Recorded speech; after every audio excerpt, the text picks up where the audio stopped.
Only a small fraction of people in the UK are actively investing in the stock market. Most people are still stuck in cash and, quite frankly, do not know what to do with it. So if you're one of those people, especially in your 20s, that have already started investing, you're setting yourself apart from the herd, and you'll almost certainly be ahead in your generation. Only around 10% of 18 to 24-year-olds actually have opened a cash ISA, and 11% have access to a stocks and shares account, and they're actively investing in the markets. Now, this is mainly not due to our own faults.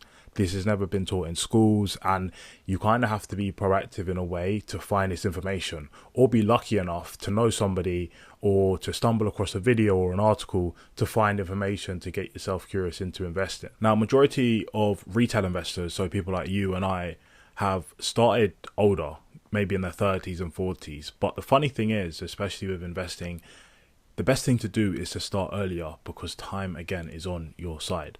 And we can see the figures are slowly but surely changing, especially with social media, as this number could rise to 38% of people having access and opening a stocks and shares ISA in the next few decades. So in today's video, we're going to be talking about the hard truths of investing, especially as somebody in their 20s. And as I head into my late 20s now, but I say late, I'm going to be 26 in a few weeks. So somebody who started early investing in their early 20s, I think I've gained a lot of experience that hopefully I can share with you guys today, and you can implement that into your own journeys and investing journeys as well. Now, don't confuse delayed gratification with debt provision. Now, you want to build up your life, you know, especially when you're in your 20s. There are a lot of experiences that you want to take, going out with friends, you know, maybe there's a new car or something that you want, and you have to have a little bit of self-discipline and the ability to say no to some things that don't fit within your goals. And how I've done this is I now look at my life like seasons. For example, is this the season for me to buy a new car or a new watch or a new materialistic thing? And for me, the answer is no. And I'd rather put my energy and my effort into, you know, treating myself with an experience, whether it be a trip, going to see friends, with, you know, going to restaurants, for example. That's how I have kind of shifted my way of spending and trying to stick away from liabilities or things that will only bring me joy in the short term. Now, another key thing is, if you can, still live at home with your parents. Obviously, it depends on the relationship that you have with your parents. I'm, you know, very lucky to have a great relationship with my mum and my brother who I live with. So I still, again, contribute to the house. But compared to moving out on my own in London, I'd be paying around £2,000 for, you know, a dodgy apartment, probably somewhere in, you know, a rough area, most likely. So you have to use your unfair advantages. For you, it might be that you live in a fantastic place in London and you have access to a great job, right? That might be your unfair advantage. It might be that, again, maybe you live at home with your parents.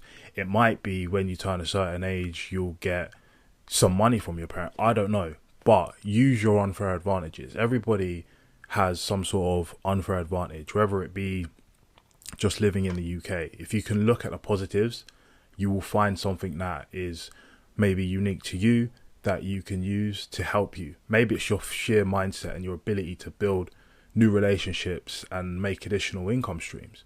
Maybe that's your unfair advantage. So really look at yourself and write down, hey, what are my unfair advantages? How could I increase my income?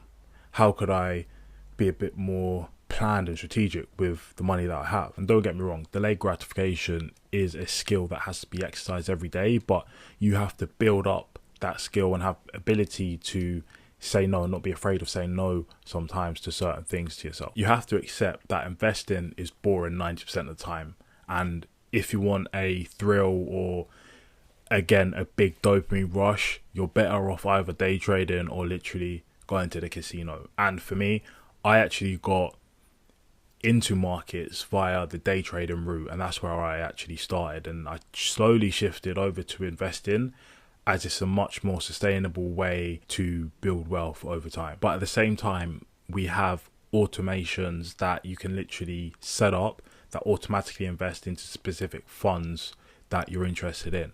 And with AI using tools like Claude, it really has brought investing on a plate for many retail investors, as you can digest information a lot quicker at your own speed, and it's much easier as well. Now, shiny object syndrome is a real plague that gets a lot of us sometimes, right? It could be the meme stock, it could be the new stock. For example, we just had an IPO of SpaceX, and that drove a lot of FOMO into the market. So people were buying it just because it's the brand new thing, right? And this is essentially a lack of conviction within your own strategy. Because think about it, if you had conviction and confidence in your own strategy, whether it be focused on, hey, I'm only going to invest in these ETFs, I'm only going to invest in this bucket of stocks, right? You wouldn't be drawn to the new shiny object that's on the other side of the mountain. You'd be very happy because you've already built that conviction up within your mind with the stocks that you're already looking at, so you don't be persuaded by social media and new trends to go into new positions.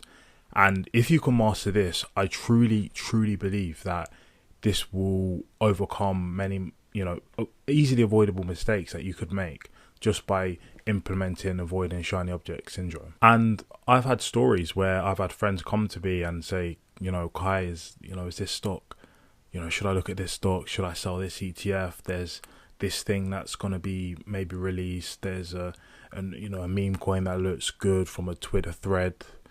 1,000 people were looking at it, and this can literally destroy the hard work that you've already put in just by being greedy, essentially, and being persuaded to buy stuff that doesn't fit your value. Now, most people say when they don't want to start investing is, hey, look, I don't want to wait till I'm 50, 60 to have all this money. And while I see that point, the other side of that coin is, well, you've got cash sitting in the bank, literally being eaten away by inflation each month. Your money would be best put investing to at least yield a return from that money. Now, having cash is already an investment by itself. People just don't understand that cash is an investment because they see it as something that you use obviously every day, but having that's an opportunity cost in itself. So a lot of people, even if they were just to invest small amounts that they wouldn't really need now, so to speak, they would do much better than just leaving it in a bank. So you need to understand that time in the market beats time in the market every single time. So you need to have that laid out in your plan before you start investing. And that's something that's helped me very much. So that is it for the video, guys. I hope you found it helpful and at least insightful. Let me know what you've been investing in so far. If you haven't watched my previous video, I've done a complete wrap on a portfolio update that I have with the most recent purchases that I've made in specific ETFs and stocks. So be sure to check that video out. Other than that, I'll see you on the next one.